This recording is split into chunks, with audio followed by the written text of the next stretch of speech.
मैं आपसे कहना चाहता हूं ना, परमेश्वर प्रार्थना को सुनते हैं। अगर आपके घर में, आपके घर के अड़ोस पड़ोस ऐसे कोई चीजें चल रही है जो परमेश्वर की इच्छा के विरोध में, आप प्रार्थना करना चालू करो। उस जगह को, उस लोगों को, उस वातावरण को परमेश्वर के हाथों में देना चालू करो और परमेश्वर कार्य करेगा। परमेश्वर अद्भुत कार्य करेगा। इसने ऐसे ही किया। आपको मालूम है क्यों एलिया ने कहा कि 3.5 साल बारिश नहीं आएगा? हम जानते हैं कि एलिया ने कहा कि 3.5 साल बारिश नहीं आएगी, लेकिन क्यों? क्योंकि पूरा इज़राइल परमेश्वर के विरोध में खड़ा हो गया था। पूरे इज़राइल के लोग वो परमेश्वर को नहीं मानते थे, वो बाल के पुजारी बन गए थे। अब वहां पर एक ही व्यक्ति था जिसका नाम था एलिया। उसने कहा कि अब मैं शांत नहीं रह सकता। एलिया अगर चाहता तो वो भी नॉर्मल जीवन बिता सकता था। वो कह सकता था जो करना है करने दो उन्हें, मेरा परिवार है, मेरा जीवन है, कैसे भी परमेश्वर मुझे चला रहा है। मैं जाऊंगा, एक एक व्यक्ति घर पे जाऊंगा, उनको प्रचार करूंगा, अगर उन्हें मन फिराए तो ठीक है, नहीं तो मैं दूसरे फैमिली को विजिट करूंगा, वो मुझे नाश्ता दे देंगे, वो मुझे खाना दे देंगे। मेरा घर तो कैसे भी चल रहा है, थोड़ा बहुत वो ऑफरिंग दे देंगे, कैसे भी मेरा तो घर चल रहा है, अब मेरा तो गुजारा हो रहा है। मैं क्यों इतने बड़े निर्णय कर लूं? मैं क्यों राजा के विरोध में खड़े हूं? मैं क्यों कुछ नई बातों करूं? मुझे कुछ लेना देना नहीं है। देखो सब बेकार है, सब लोग मतलबी है। अगर वो ऐसी सोच कर चलता तो वो बड़े परिवर्तन कभी नहीं देखता।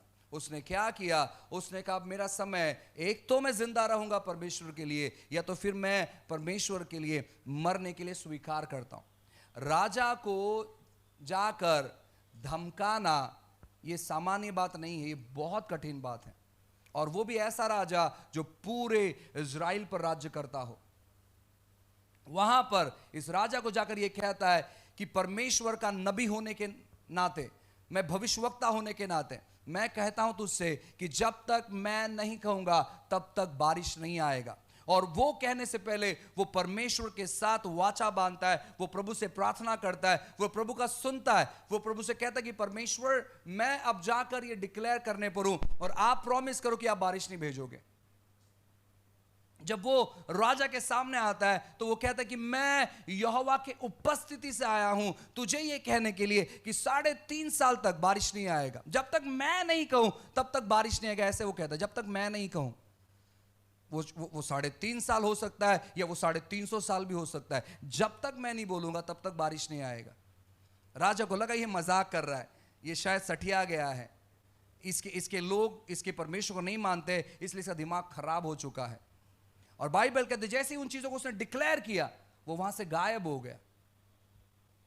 वो सबको कहते ये नहीं बेटा देखो राजा के सामने मैंने जाके डिक्लेयर किया, वो वहां से गायब हो गया। उसने जैसे डिक्लेयर किया उसने अपने आप को वापस वो प्रार्थना में लेकर चले गया। अगर आप बड़े कामों को देखना चाहते हैं, आप अद्भुत कामों को देखना चाहते हैं, तो आपको चीजों को डिक्लेयर करना है और प्रार्थना में अपने जीवन को छुपाना है। यीशु मसीह ने अपने चेलों को लेकर गए और उन्होंने देखा अंजीर के पेड़ को, अपेक्षा किया फल खाने की, वहां पर फल नहीं मिला। उन्होंने अंजीर के पेड़ से कहा कि इसके बाद इस पेड़ से कोई नहीं खाएगा। और जैसे उन्होंने कहा, वो कहने के बाद बाइबल कहता है वो यरूशलेम में गए, उन्होंने जाकर मंदिर की साफ सफाई की। साफ सफाई यानी जो गलत काम वहां पर चल रहा था उन सभी चीजों को बंद किया और कहा कि मेरे पिता का घर जो है वो प्रार्थना का घर कहलाएगा। यानी उन्होंने समय बिताया यहां पर प्रार्थना में, प्रार्थना के रास्ते को क्लियर करने के लिए। और जब दूसरे दिन वो लौटे वहां से, उनके चेलों ने कहा कि प्रभु यीशु आपने कल ही इस पेड़ से कहा था और देखो ये पेड़ पूरी तौर पर जड़ से सूख चुका है। उन्होंने कहा और उन्होंने अपने आप को प्रार्थना में समर्पित किया, प्रार्थना के जगह को क्लियर किया। हम काफी बार चीजों को कहते हैं लेकिन उन चीजों को प्रार्थना में नहीं रखने की वजह से वो जड़ से सूखती नहीं है, वो ऊपर ऊपर से सूख जाती है। डालियां कुछ गिर जाते हैं, पत्ते कभी कभी सूख जाते हैं, लेकिन जड़ मजबूत रहता है और वो चीज उसलिए वापस उभरता है हमारे जिंदगी में। वो परेशानी इसलिए वापस उभरती है, क्यों? क्योंकि हमने छोटी सी प्रार्थना की और उस चीजों को हम प्रार्थना में नहीं लेकर गए। आपको तब तक प्रार्थना करना है जब तक कि आप ये नहीं देख लेते हैं कि जड़ सूख चुका है। क्यों आपके परिवार के सदस्य को उद्धार नहीं होता मालूम है? क्योंकि आप बहुत सामान्य प्रार्थना करते हैं। प्रभु अनुग्रह कर, प्रभु नहीं नहीं नहीं, आपको उनके लिए सबसे ज्यादा मेहनत लेना है प्रार्थना में। इस व्यक्ति ने जब तक परिवर्तन नहीं देखा वो वहां पर प्रार्थना करता रहा। आपको मालूम उसने प्रार्थना कैसे किया? 18वें अध्याय, पहला राजा 18वें अध्याय, थैंक यू लॉर्ड, हालेलुया, और 42 नंबर का वचन।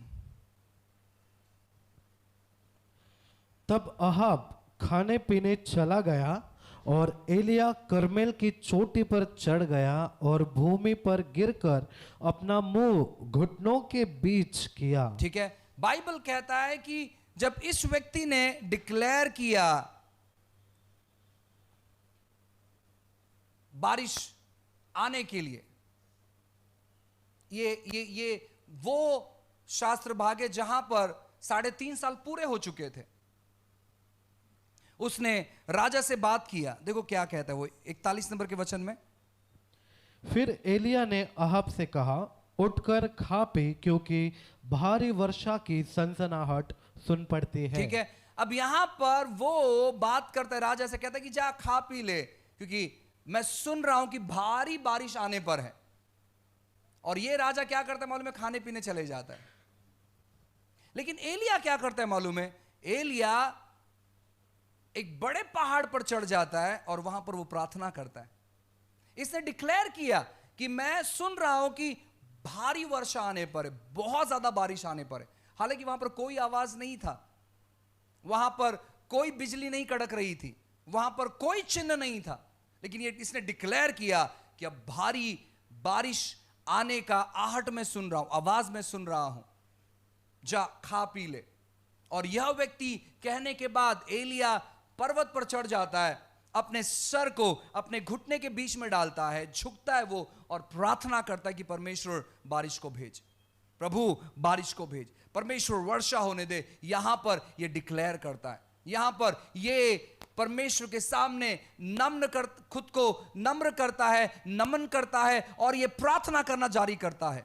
हम डिक्लेयर करते हैं, डिक्लेयर करने के बाद हम प्रार्थना नहीं करने की वजह से कुछ चीजें सूख जाती है, कुछ चीजें रुक जाती है, लेकिन जो मुख्य जड़ है वो वहीं पर अटल रहती है। लेकिन जब आप उन चीजों को लगातार तौर पर प्रार्थना में रखते हो, लगातार तौर पर प्रार्थना करते हो, लगातार तौर पर प्रार्थना करते हो, परमेश्वर मैं धन्यवाद देता हूं आप मेरी प्रार्थना सुने। प्रभु मैं जानता हूं कि आप ये चीजों कर रहे हैं, प्रभु मैं देखता हूं इन चीजों को आप कर रहे हैं। जब आप इस प्रकार के प्रार्थना के ललकार को उठाते हैं, मैं आपसे कहना चाहता हूं ना, चीजें कार्य करना चालू करती है। अब जब आप अपनी अपेक्षाओं को बढ़ाते कि प्रभु आप इन बातों कर रहे हैं, प्रभु आप इन चीजों कर रहे हैं, अद्भुत चीजें परमेश्वर करना चालू करता है, क्योंकि उसे मौका मिल जाता है। आपकी प्रार्थना परमेश्वर को मौका देती है किसी के जिंदगी में कार्य करने की।